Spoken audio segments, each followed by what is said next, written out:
বলবো না। আমরা তৈরি, আপনারা তৈরি তো? জেলায় গিয়ে আসবেন তো? আমাদের কোনো মিটিং এর পারমিশন দিচ্ছে না। পারমিশন না দিলে রাস্তায় হাঁটবো, আর যেখানে আটকাবে সেখানে বসবো। হবে তো? খেলা হবে, ব্যাট বলের খেলা। এবার ব্যাট আর বল, ব্যাট বলের খেলা হবে। আর তুমি আমার সিম্বল কাটলে, তোমার হাতে সরকার আছে বলে আমি মানুষ যে সিম্বল গ্রহণ করবে, যদি সেই সুযোগ আসে আমি ছাড়বো না। আমি সুপ্রিম কোর্ট পর্যন্ত দেখব, কিন্তু অনেক রক্তের বিনিময়। আর আমি ফাউন্ডার প্রেসিডেন্ট, আমাদের সিম্বল কাটতে পারে না আইনত। গাইড জোরে করছে, যেভাবে গাইড জোরে ভোট করেছে। আর যদি কারো, তোমাদেরও মনে রাখবে, তোমাদের সবটা কেড়ে নেব, সবটা কেড়ে নেব, সবটা কেড়ে নেব। মানুষ যেটা গ্রহণ করে হৃদয় থেকে, সেটাই দলের প্রতীক হয়, সেটাই দলের সম্পদ হয়, সেটাই দলের ঐতিহ্য হয়, সেটাই দলের ইতিহাস হয়। কি বেরিয়ে আসবেন তো? আমি জেলায় যেতে পারি তো? পারমিশন যদি না দেয় রাস্তায় হাঁটবো। ডিম নিয়ে আসলে এবার বিজেপি ডিম ছুড়বে বিজেপিকে।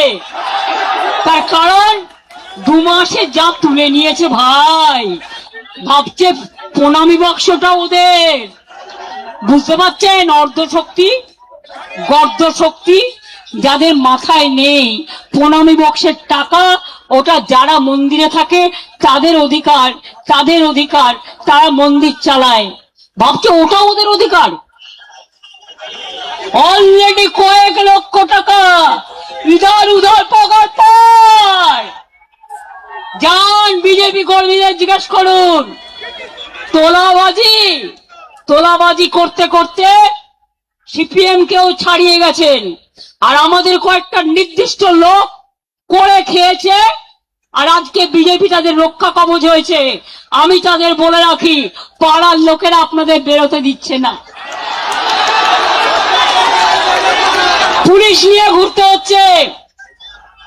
আমার কিন্তু কোনো সিকিউরিটি নেই, আমি একা।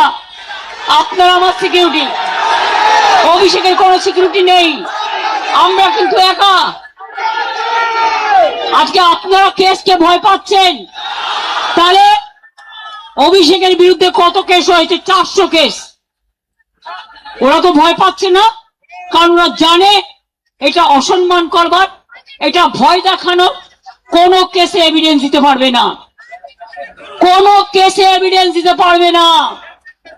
প্রথমে বলছে থানায় এসো, তারপরে বলছে একজনকে দিয়ে এফআইআর করে নাও। এতদিন তারা সাধু ছিলেন। যদি তোমার কমপ্লেন থাকে এতদিন কেন এফআইআর করনি? হঠাৎ আজকে রাতের অন্ধকারে তোমাকে এফআইআর করাতে হচ্ছে পুলিশ? আমি এই পুলিশকে চিনি না। আমি মনে করি পুলিশ নিরপেক্ষভাবে কাজ করবে। আর আমি সব কমিউনিটি, সর্বধর্ম সমন্বয়কে বলি, আপনারা ভয় পাবেন না। এই রেড রোডে 7 দিন আটকে রেখে দিয়েছিল যোগা করবে বলে। কত বড় যোগী এসে গেছে। আর ঈদের নামাজ পড়তে দেওয়া হয়নি, পারমিশন ক্যান্সেল। আমরা মেয়র রোড চেয়েছিলাম, দেয়নি। রেড রোড চেয়েছিলাম, দেয়নি। ভিক্টোরিয়া চেয়েছিলাম, দেয়নি। আমরা ডরিনা ক্রসিং চেয়েছিলাম, দেয়নি। তা সত্ত্বেও দেখুন আদালত যা বলেছেন, মাননীয় আদালত। আমরা আইনকে বিশ্বাস করি, আইনকে ভালোবাসি, আমরা তাই আইনের কথাই চলছি।